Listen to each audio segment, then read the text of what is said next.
আজ তৈরি করব সাবুর পোলাও। সেই জন্য সবার প্রথমে 1 কাপ বড় দানার সাবু 2-3 বার জল পাল্টে পাল্টে পরিষ্কার করে ধুয়ে 1/4 কাপ জল দিয়ে 2 ঘন্টা ভিজিয়ে রাখবো। 2 ঘন্টা পর সাবুদানাগুলো ভিজিয়ে সমস্ত জল টেনে একদম ঝরঝরে হয়ে গেছে।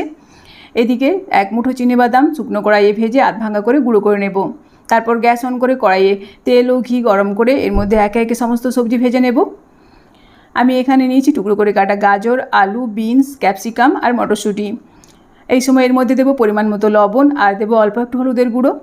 সমস্ত সবজি ভেজে নেওয়ার পর এর মধ্যে দিচ্ছি 1 মুঠো কাজু আর কিশমিশ, এগুলোকে ভেজে নেব। তারপর সবশেষে দেবো কয়েকটা চেরা কাঁচা লঙ্কা আর অল্প একটু গ্রেট করা আদা। নাড়াচাড়া করে মিশিয়ে এর মধ্যে দিচ্ছি আগে থেকে আধ ভাঙা করে গুঁড়ো করে রাখা চিনিবাদাম। তারপর দেব ভিজিয়ে রাখা সাবুদানা। মিডিয়াম আঁচে 2-3 মিনিট ভেজে নেওয়ার পর সবশেষে এর মধ্যে দেবো অল্প একটু চিনি, অল্প একটু গরম মশলার গুঁড়ো আর হাফ চামচ গাওয়া ঘি।